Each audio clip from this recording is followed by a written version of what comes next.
오늘 읽은 말씀에 근거해서 요한계시록 강의 9번째 시간으로 천상의 예배를 실현하는 일상의 예배자라고 하는 제목으로 말씀드리겠습니다. 작년 하반기에 어느 책을 정해서 말씀을 전할까 고민을 했고요.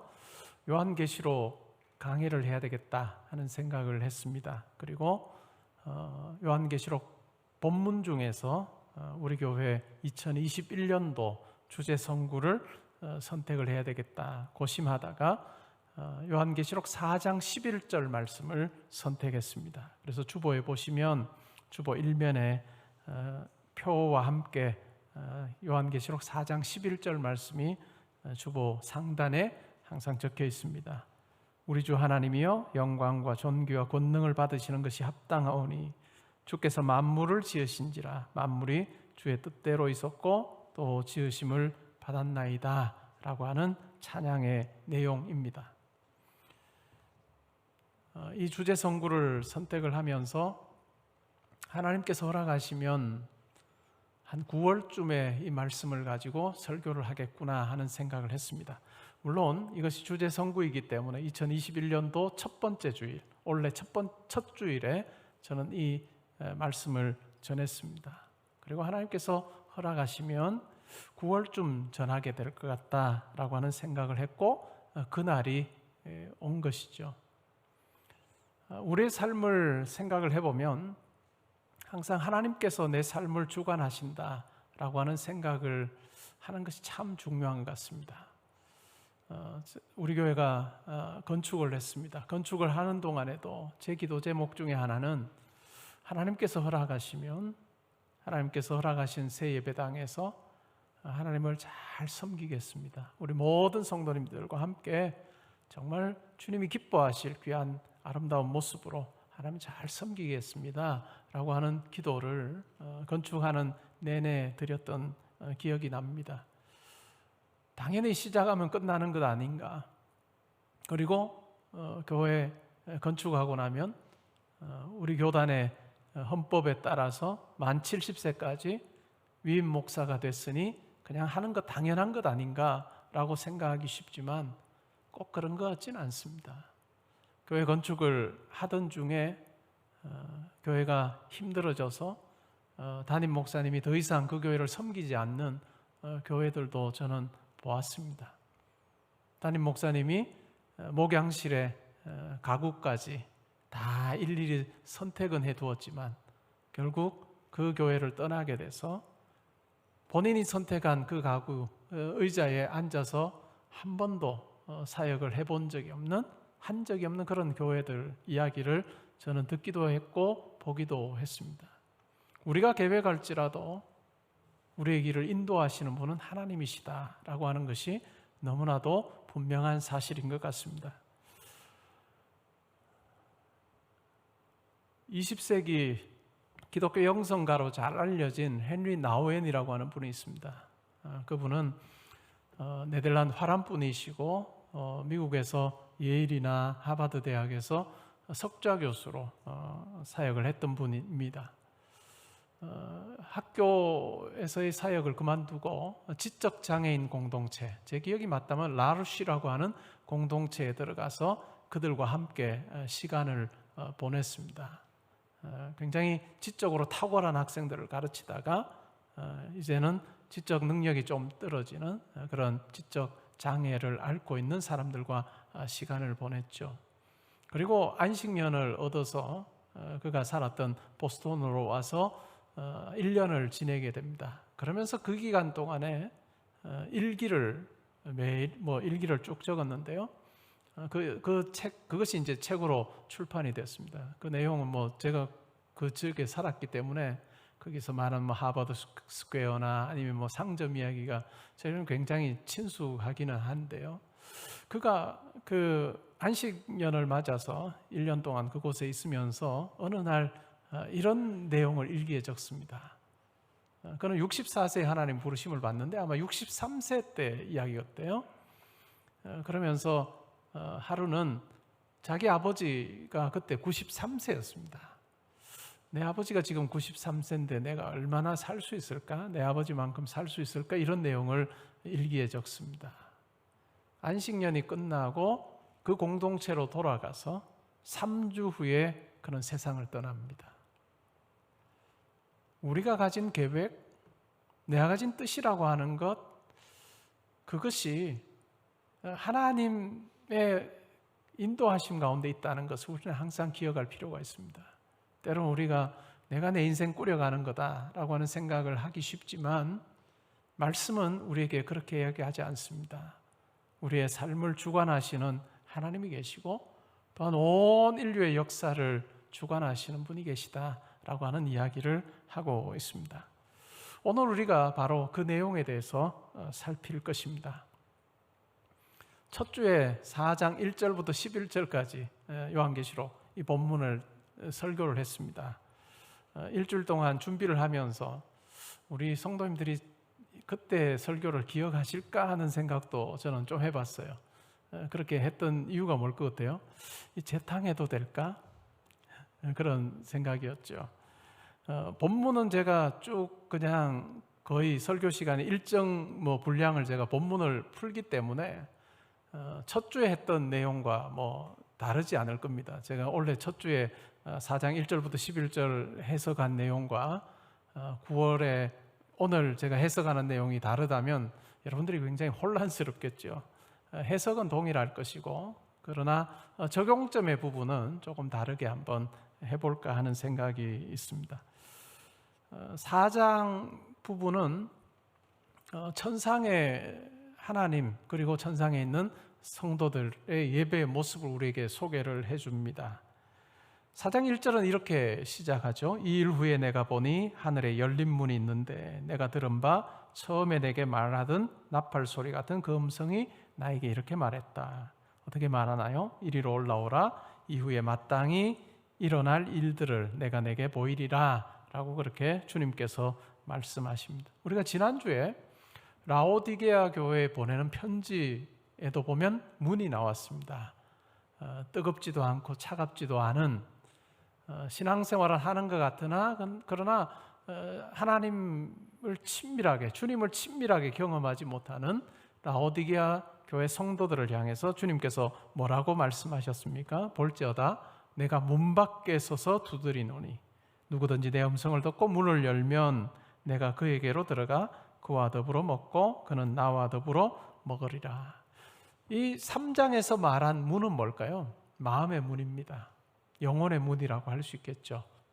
성도의 굳게 닫혀있는 그 마음의 문 주님께서 두드리시고 나와 함께 지내자꾸나 라고 하신 친밀함으로의 초대하는 내용이 3장에 있었습니다. 근데 오늘 4장에 나오는 문은 뭘까요? 하늘의 열린 문입니다. 하늘의 열린 문이죠. 그리고 그 문을 통해 초대받아서 천상의 모습을 요한이 보았습니다. 그리고 그 본 모습을 쭉 기록하고 있죠. 5장부터 해서 계속 이제 이어서 나오게 될 내용은 로마의 압제 가운데 믿음을 지키기 위해서 몸부림치고 있는 성도의 모습이 그려집니다. 그리고 이후에 예수 믿는 자들이 겪게 될 많은 핍박과 환난에 대한 내용을 적고 있죠.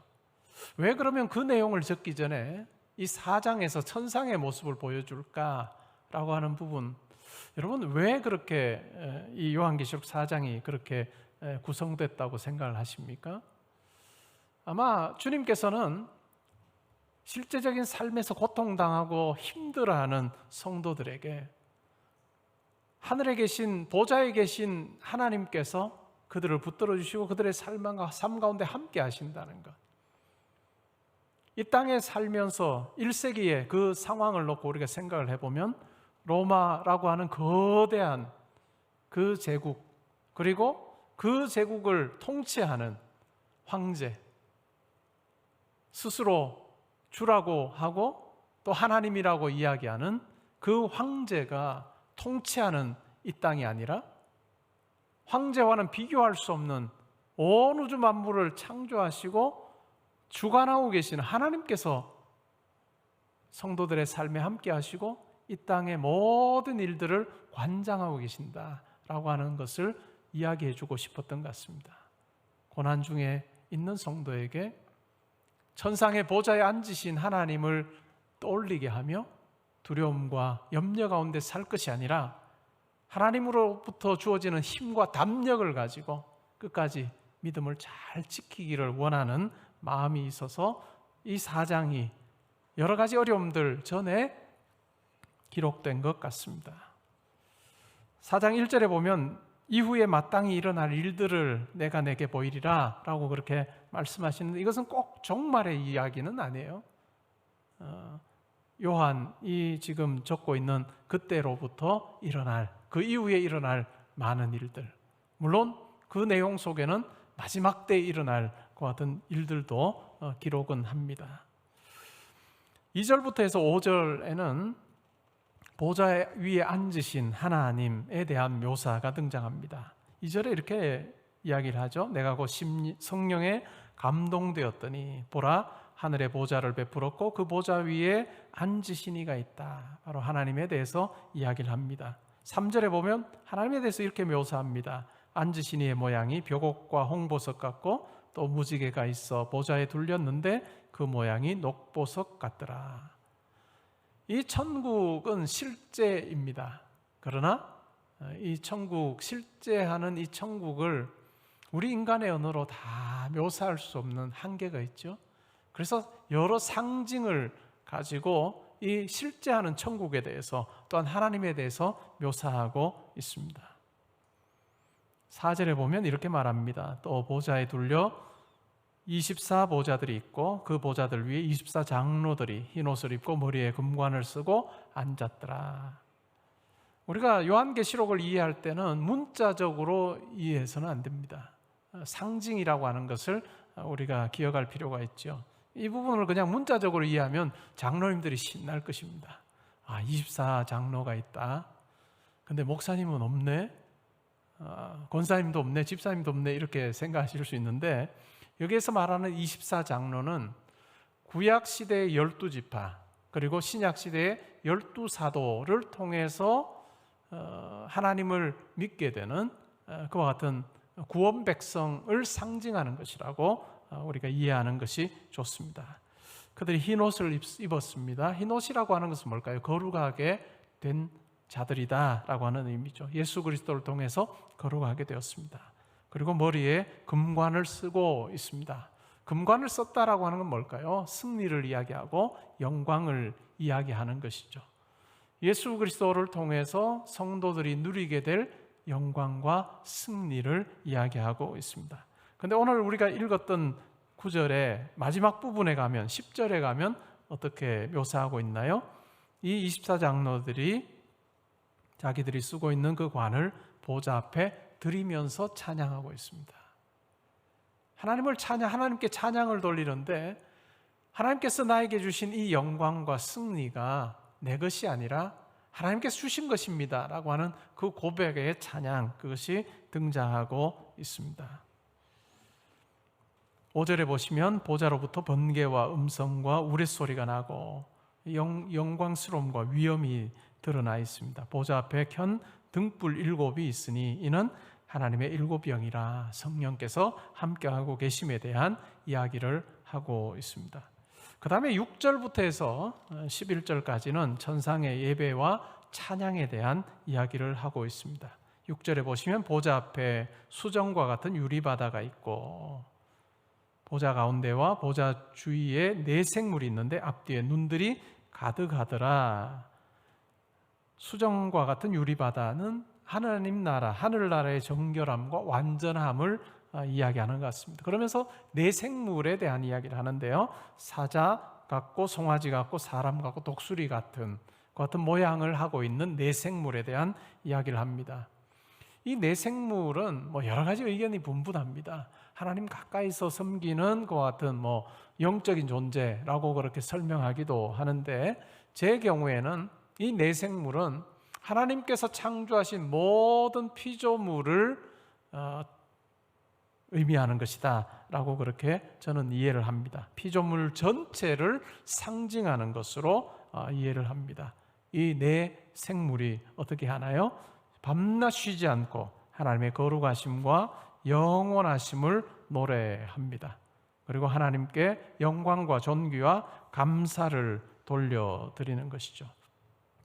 하나님께서 모든 만물을 창조하신 그 창조 목적이 무엇인가라고 하는 것, 이것이 바로 천상의 모습 속에서 아주 분명하게 드러나고 있습니다.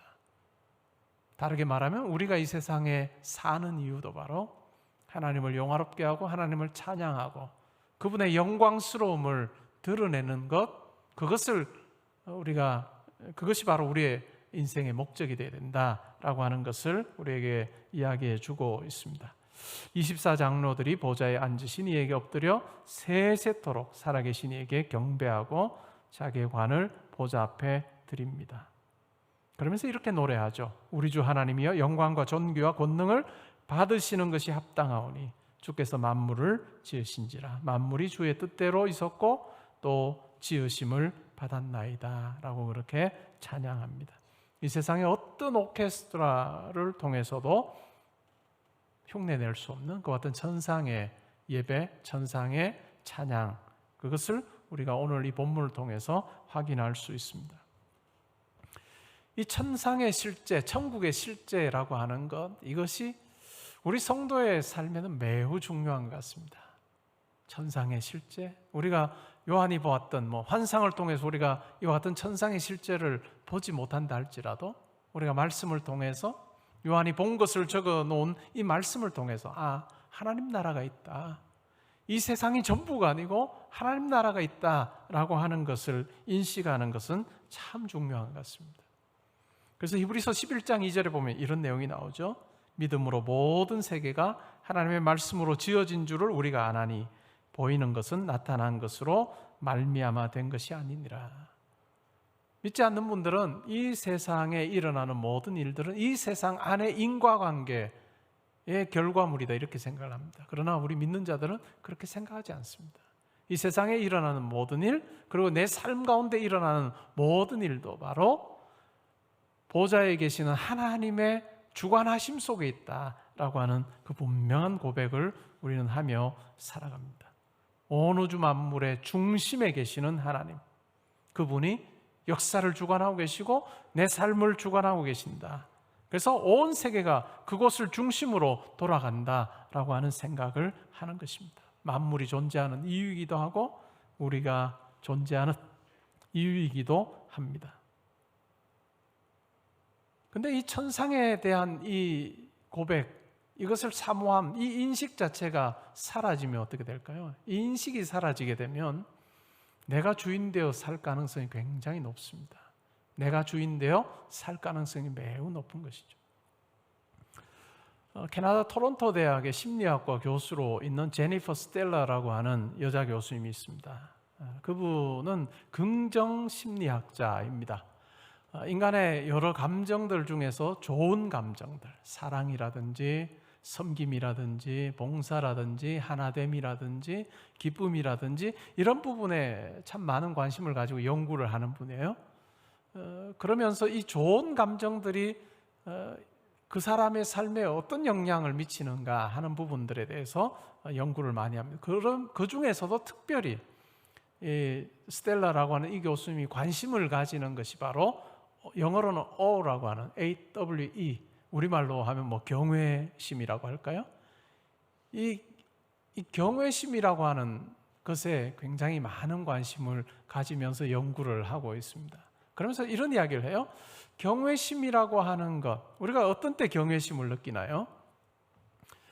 해가 바다 위로 이렇게 막 솟아오르는 그 모습을 보면서 우리는 가슴 벅참을 느낍니다. 경외감을 느끼죠.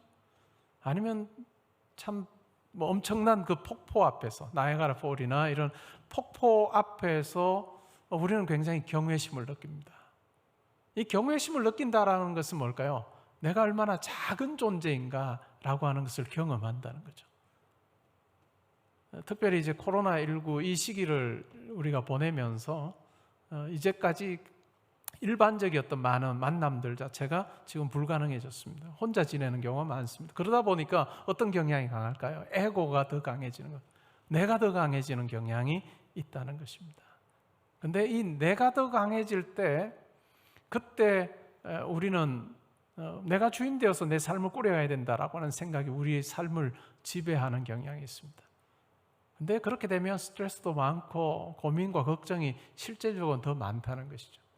근데 이 심리학자인 제니퍼 스텔라라고 하는 이 교수님이 하는 이야기는 나보다도 훨씬 더 큰 어떤 현상이나 어떤 존재 앞에서는 그때 느끼는 이 경외심이라고 하는 것, 이것이 실질적으로는 사람의 삶에 매우 중요하다. 내가 중심이라고 생각했던 그것을 내려놓게 하고, 비로소 내가 스트레스 받고 힘들어하는 많은 여러 가지 일들로부터 자유로워지는 그와 같은 경험을 하게 된다라고 하는 이야기를 하면서 이 경외심이라고 하는 이 부분에 대해서 매우 중요한 이야기를 했습니다. 우리가 어릴 적 생각해 보면 어떨까요? 동화 속에 나오는 여러 판타지 같은 여러 가지 이야기들, 그걸 읽으면서 나보다 훨씬 더 큰 것에 대한 이야기를 많이 하고 더 큰 세계, 아인슈타인이 이야기했던 신비라고 하는 것에 우리는 관심을 많이 가지며 자랍니다. 그러다가 어른이 되면 어떨까요? 어른이 되면 이와 같은 초월적인 어떤 세계, 존재, 이런 부분에 대해서 별로 관심을 가지지 않아요. 그러면서 나라고 하는 것에 집중하는 그 같은 경향이 우리 가운데 있죠. 우리 믿는 자로서의 삶을 한번 생각해 보면 어떨까요? 믿는 자로서의 삶을 생각을 해보면 천상의 하늘 보좌에 계시는 하나님을 내가 인식하며 사는 것, 그것이 매우 중요하다는 것입니다. 그리고 그분, 나와는 비교할 수 없는 그 크신 하나님 앞에서 내가 살고 있음을 고백하게 될 때, 우리가 인식하게 될 때 경외하는 마음으로 하나님 앞에서 살게 됩니다. 내 인생은 내가 주인 되어 사는 거다 이렇게 생각하지 않는다는 거죠. 하나님께서 내 삶의 주인이심을 고백하는 그 고백이 우리 가운데 자연스럽게 일어날 수 있습니다. 여러분 어떠신지요? 여러분의 삶의 순간순간 천상의 보좌에 앉으신 하나님, 그분의 주권에 대해서 여러분 분명하게 고백하고 인식하며 살고 계신지요? 성경 말씀에 보면 묵시가 없으면 방자해진다 이런 표현이 있습니다. 읽어보신 기억나시죠? 묵시가 없으면 방자해진다. 방자해진다는 말이 뭘까요? 자기 멋대로 산다는 거죠. 하나님의 뜻이 사라지게 되면, 하나님이라고 하는 존재에 대해서 우리가 인식하지 못하면 내가 주인 되어 살 가능성이 매우 크다라고 하는 이야기입니다. 예수님께서 십자가에 달리시기 위해서 예루살렘으로 올라가시죠. 복음서에 보면 그죠? 올라가시는데 그 길에 제자들도 함께 동행하고 있습니다. 근데 그 길에서 제자들이 다툽니다. 뭐 때문에 다퉜을까요? 누가 더 크냐라고 하는 주제를 가지고 다퉈요. 근데 결국은 뭘까요? 다툰 이유는 내가 더 크다예요. 예루살렘에서 주님께서 높은 자리에 앉으시게 되면 내가 바로 옆에 앉아야 된다. 내가 그렇게 하기에 합당한 사람이다. 내가 더 크기 때문에 라고 하는 일로 다툽니다. 천상의 보좌가 하나님의 임재라고 하는 것이 그들에게 분명하게 느껴지지 않을 때, 크신 하나님 앞에서의 경외심이 그들 가운데 존재하지 않을 때는 항상 자기가 주인 되어 살 수밖에 없습니다. 그랬던 그들이 예수님께서 십자가에 죽으시고 부활하시고 승천하신 후에 사도행전 2장에 보면 오순절 날에 성령 체험을 합니다.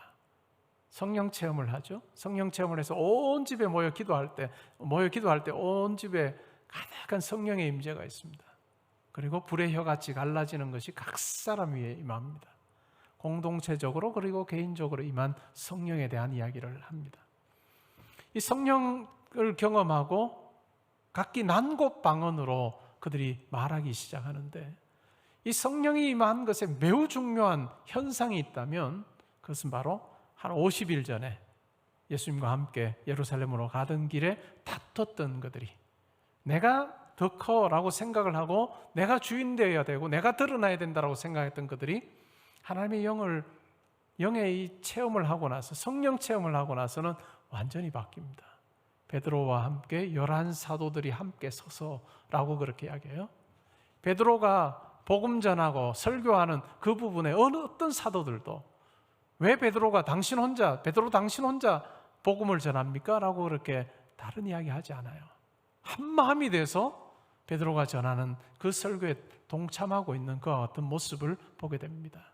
하나님의 영이, 그리고 하나님의 크심이라고 하는 것이 경험되는 그 경외심이 그들 마음속에 자리 잡게 될 때 내가 주인된 삶은 사라지고 하나님의 뜻이 더 중요하고 또한 그 뜻을 위해서 내 삶을 드릴 수만 있다면 그것이야말로 정말 행복한 삶이다라고 하는 것을 경험하게 되는 그 같은 경험이 있었다는 것 우리가 기억하면 좋을 것 같습니다.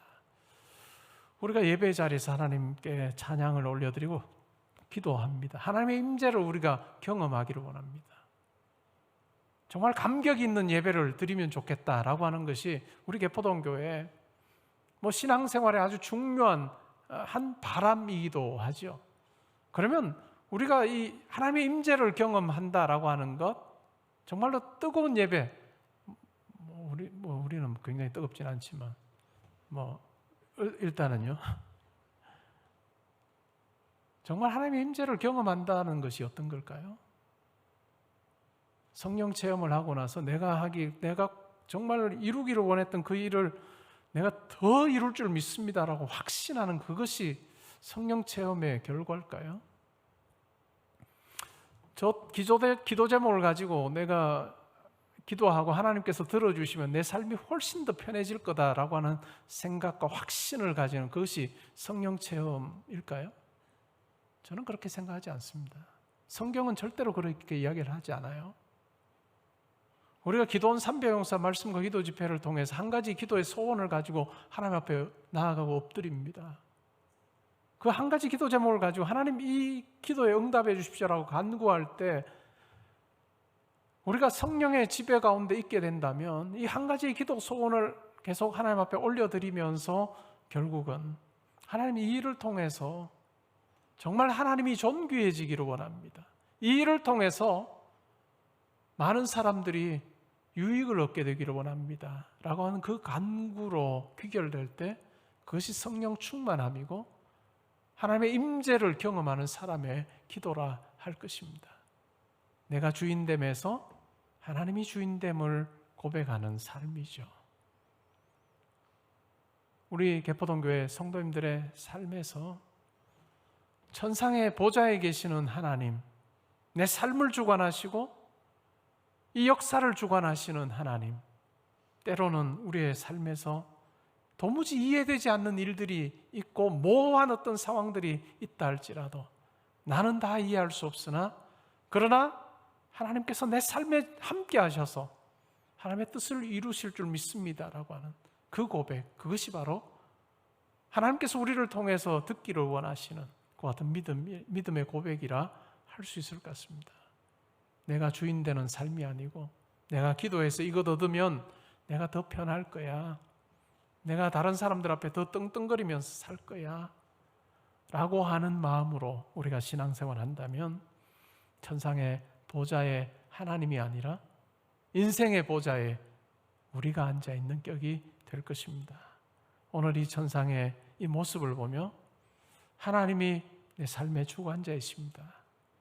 하나님께서 내 삶의 모든 일 가운데, 영역 가운데 계셔서 하나님의 뜻이 무엇인지를 나로 하여금 깨닫게 하시고 아버지를 높이고 찬양하는 자로 저로 하여금 살게 해주십시오라고 하는 그 고백이 우리 가운데 있으면 좋겠습니다.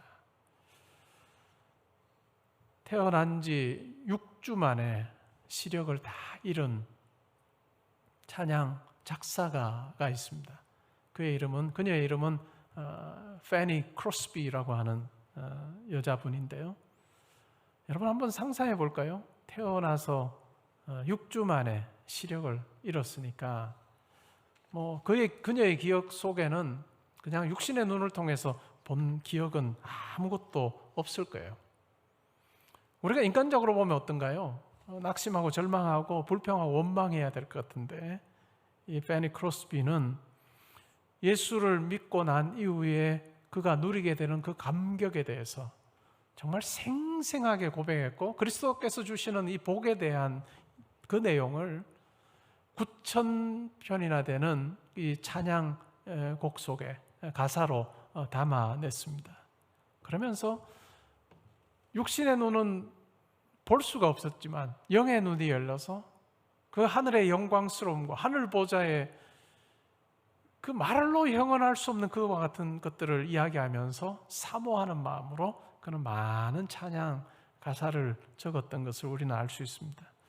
우리가 가지고 있는 이 찬양, 이 찬송가에도 이 페니 크로스비가 쓴 그 가사의 곡을 담은 그 찬양곡들이 많습니다. 오늘 우리가 설교 후에 부르게 될 찬송가 40장도 마찬가지입니다. 찬송으로 보답할 수 없는 큰 사랑, 주님께 영광 할렐루야. 영광스러운 보좌 위에 거룩하신 주, 주님께 영광 할렐루야. 만국 백성 천국에서 소리 높여서 주님께 영광 할렐루야. 영원토록 주의 공로 찬양하겠네. 주님께 영광 할렐루야. 그의 영의 눈이 열려서 영광스러운 보좌에 계신 하나님을 찬양하고 또 그 영광스러운 자리로 초대하시는 하나님께 감사하며 기쁨의 찬양을 이 가사로 쭉 적었던 그 같은 아름다운 삶을 우리가 떠올리며, 하나님, 저의 삶에도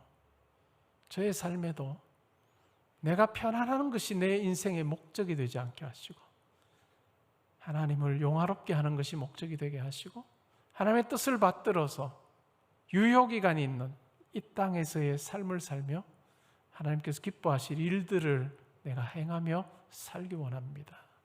우리의 영의 눈이 열려서 하늘 보좌의 그 영광스러운 그 하나님의 모습을 보게 하시고, 또한 그분을 향한 경외심 속에 내가 주인이 아니라 하나님이 마땅히 주인 되시는 삶 사셔야 함을 고백하는 그 같은 삶을 살면 좋겠고, 우리에게 주어진 순간순간을 하나님께서 기뻐하실 그 일들을 선택하며 사는 저희가 되면 좋겠습니다.